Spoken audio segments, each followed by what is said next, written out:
Welcome to the final series of lectures, and these are on colloidal systems. There is an introduction to polymers as a background lecture for you to watch, just to make sure that you are comfortable with concepts around polymers. There are then 2 lectures on lyophilic colloids, where we will focus on surfactant micellar solutions, and then 3 lectures on lyophobic colloids, where we will look at suspensions. Now, I'll define lyophilic and lyophobic shortly.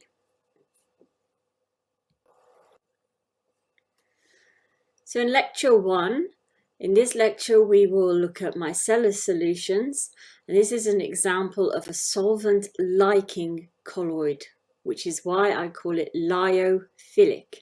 So lyophilic means solvent liking colloid.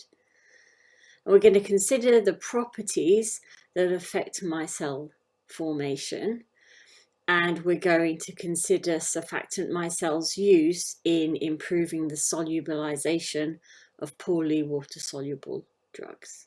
And so at the end of these lectures, you'll be able to understand the role of surfactants and micellar solutions in formulation.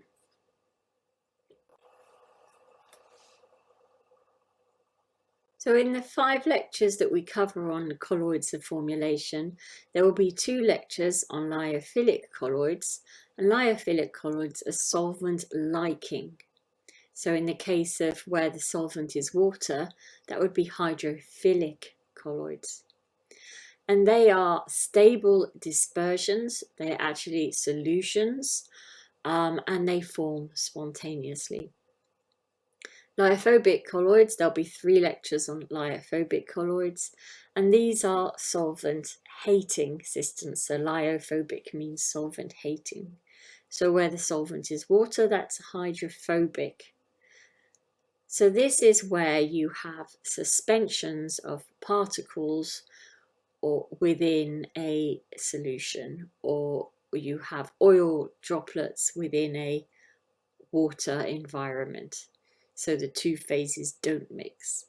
So they have a apparent kinetic stability. You can make it so they appear stable, but they don't form spontaneous, so they're not truly stable systems.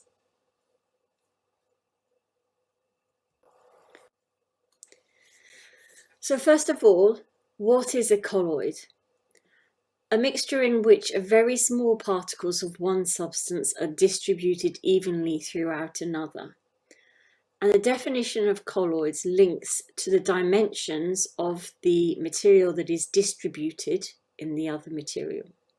So the dimensions of that material are between 1 and 1,000 nanometers. So that means too small to be able to see by the eye, but big enough to be able to scatter light. And so in the example here, you can see that there is a silver colloid solution in one of these glasses, and there is just water in the other glass. And you can see that if you shine a laser pointer through, you can see a red line going through the glass that has the silver colloid mixture. And this is because the colloidal system there is a dispersed phase within that system that has dimensions that are between 1 and 1,000 nanometers and able to scatter light. And this concept of being able to scatter light is known as the Tyndall effect. We'll come back to that later with an example. So what makes colloids so important? Well, colloids are systems where we have a huge surface area because the particles are very, very small. So if you take a lump of a material and you divide it into tiny pieces, every time you divide it into more pieces, you increase the surface area, even though you are not increasing the total volume of that material. So eventually you get to the point where surface area is greater than the volume of material, which means that the interfacial properties, the properties of the surface, the chemistry that occurs at the surface within a colloidal system then becomes extremely important.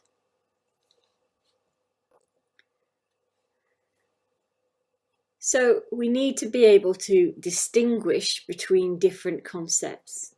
So in a solution, you will have molecules that have been dissolved in a system.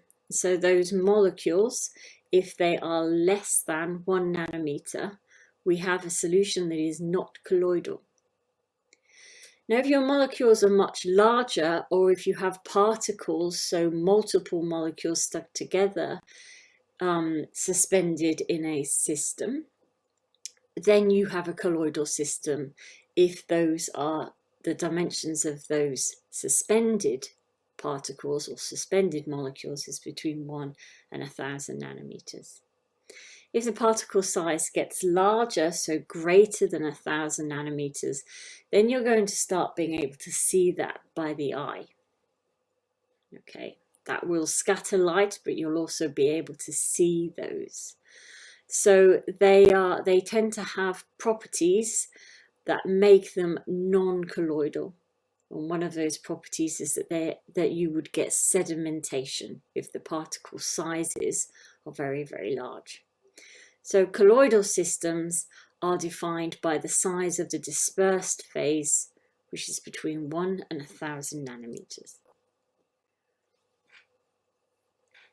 Now, micellar solutions are a very good example of a lyophilic colloidal system.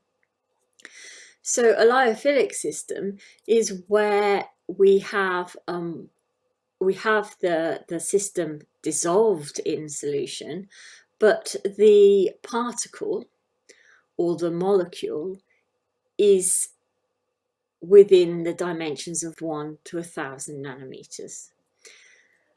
So a micellar solution where the micelles, those aggregates of surfactants, have dimensions that are greater than 1 nanometers, so therefore they have colloidal properties even though they are a solution, are lyophilic, so solvent-liking colloidal systems, and they're often called association colloids, because we're talking about the association of surfactant molecules coming together to create those micellar aggregates. Another example of a lyophilic colloid would be a macromolecular solution, so polymers that have dissolved in solution, or lipid vesicles, which are sort of bilayer systems of lipids that can be suspended and are dissolved in a solution. So these spontaneously, micelle solutions and macromolecular solutions, so polymers in solution, will spontaneously form. They readily disperse, and the important point there is that you don't have to do anything to the system to make it form. If you have high enough concentration of surfactants in solution, then micelles will naturally form. Now, remember a few lectures ago, I gave an example of a pharmaceutical system where micelles are present, and where the presence of micelles in solution mean that you have to be careful how you deal with the solution. If you dilute it too much, then you destabilize it. And so if you remember in this example, it was a query about using a 500 ml bag of saline for an infusion, and the problem there was that would mean that the phenytoin was diluted too much, and that would mean that you'd get to the point where micelles were no longer present, and the micelles were there to help dissolve and stabilize the system. And so that would mean that the system would likely precipitate.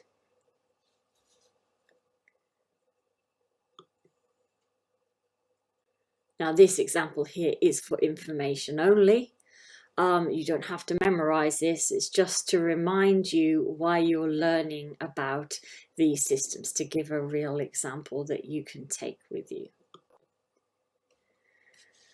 So I've spoken about surfactants before. So they're surface active and they will have a hydrophilic and a hydrophobic part to the molecule, which means that they can exist within a lipophilic and a hydrophilic phase, and they like to go to interfaces. And there's a number of drugs that are surfactants, and these are examples here. Okay. So the thing about surfactants is that they do impact interfaces, they do adsorb to interfaces, so they can be used in a number of different formulations. So both in the fact that the drug might be a surfactant itself, but you could also add surfactants as an excipient to stabilize emulsions or suspensions, or to help solubilize the actual drug itself, so to help keep the formulation stable. What we're interested in these lectures is concentrations where micelles have already started to form.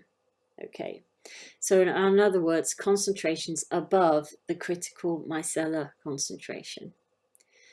Now, the critical micellar concentration we saw in previous lectures can be seen as the point where there is a sharp change in the behavior of surface tension. So we saw that surface tension decreases as you increase the concentration of surfactant until you get to the critical micellar concentration, and then the surface tension levels. We also see effects in other physical properties. So if we look at osmotic pressure, we see that osmotic pressure increases until you get to the CMC, and then it levels. If you look at molar conductivity, we see not very significant change until you get to the CMC, and then you see a sharp decrease in molar conductivity.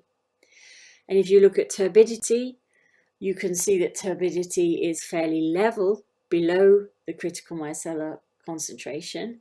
But when micelles start to form, then the system will begin to get cloudy due to the presence of these colloids, and so the turbidity will start to increase. So let's think a little bit about this micellization process, so the formation of micelles. So micellization, so the formation of micelles, is considered to be entropy directed.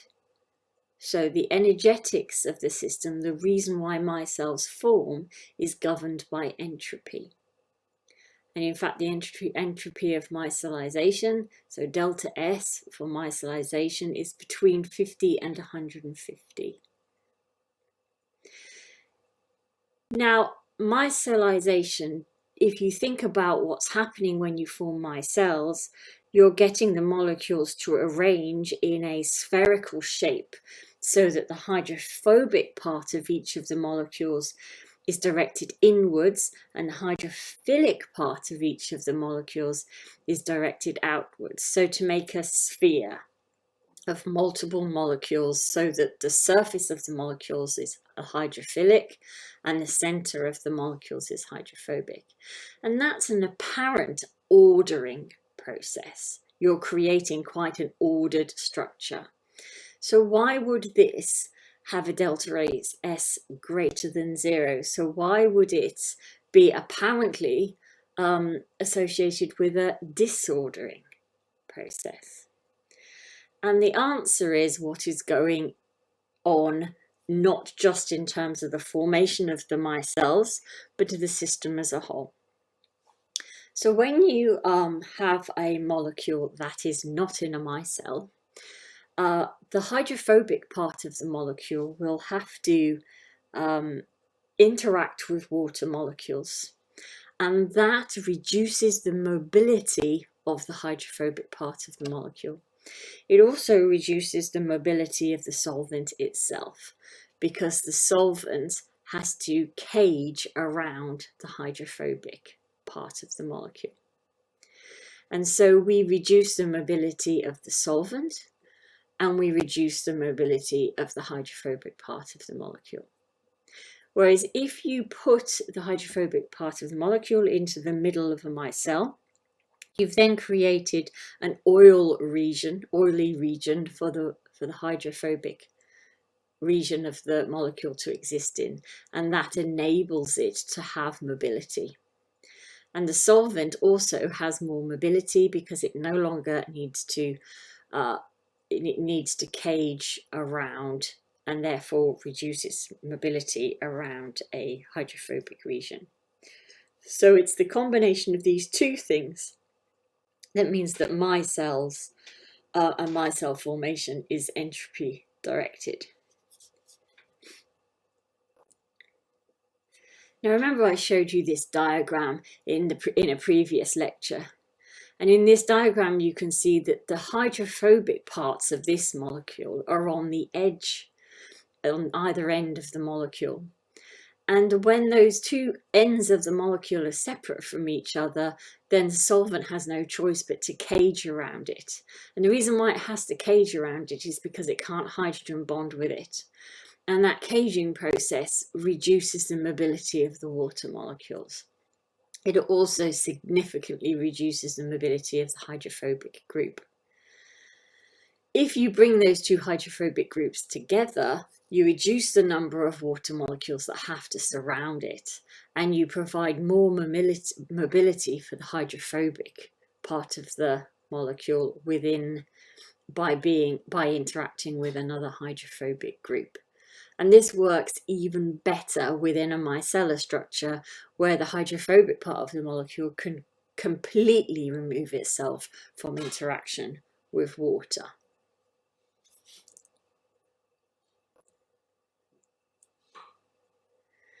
So what we need to do is to think about what affects the CMC. So what things can affect the concentration at which micelles form?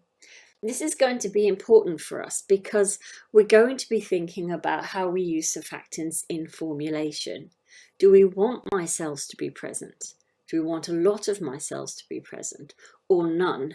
Because that will impact how the surfactant is used. So here's some of the things that will affect the CMC. First of all, the main thing that will affect the critical micellar concentration is the length of the hydrocarbon chain.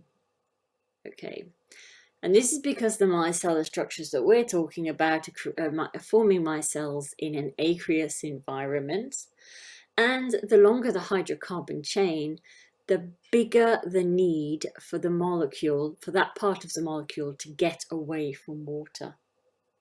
So that's a greater drive to form micelles. So you find that if the hydrophobic part of the molecule is greater, then the drive to form micelles is greater, and so the critical micellar concentration will go down. Now, that means it's the hydrophobic length, the hydrophobic part of the molecule, that is the principal factor. Now, in non-ionic surfactants, the length of the hydrophilic head group will also have an effect. So an opposite effect, because if you have a bigger hydrophilic part to the molecule, that will make the molecule more soluble overall and reduce the drive for it to aggregate and form micelles. And for an ionic surfactant, so that's a surfactant where the head group has a charge, then a second factor in determining the critical micellar concentration is the nature of the head group, its charge and the counterions that are present.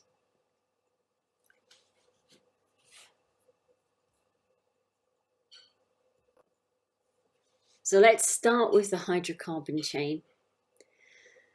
So for a hydrocarbon chain, let's look at an example. Here we have a surfactant that is an anionic surfactant. As you can see, it has a negative charge and a sodium counterion. And we have this surfactant with multiple different lengths of the carbon chain, from 8, where n equals 8, up to 18. And you can see that the critical micellar concentration goes down as the length of the hydrocarbon chain goes up. And this is what we were saying before, that the more hydrophobic the molecule as a whole is, the bigger the drive to form micelles will be, and so the critical micellar concentration will go down.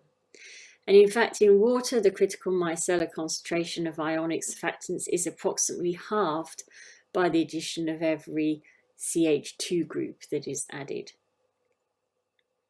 And this effect is even more pronounced in non-ionic surfactants, because in non-ionic surfactants you don't even have a charge on the head group that might result in some repulsion when they form micelles.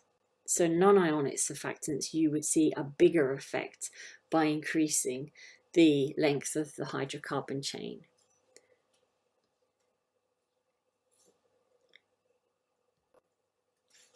Now we've said that the head group also has an effect.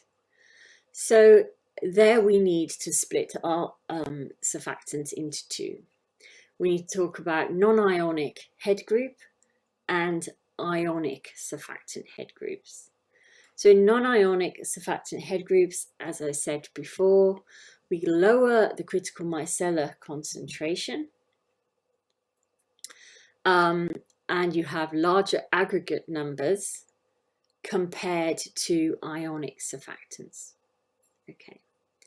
And the reason why you have lower critical micellar concentrations compared to ionic surfactants is because we don't have any problem with repulsion of the charges of the head group. So this bottom example here, the bigger surfactant micelle, you can see the bigger one at the bottom. There you can see that the head group molecules are very close to each other, and you can see that there are a lot more surfactant molecules involved in that micellar structure. And so that would be an example of a non-ionic head group. For an ionic surfactant, the micellar size is affected by the counterion, but also we have less surfactant molecules per micelle, and we have a bigger distance between the head groups in the micelle because of repulsion, so like the top picture that you see here.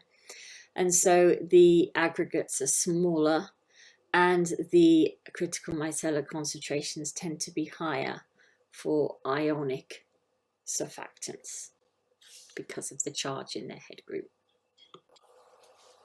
So at the end of lecture 1 of colloids, you will be able to define the terms lyophilic and lyophobic colloids and know what the Tyndall effect is.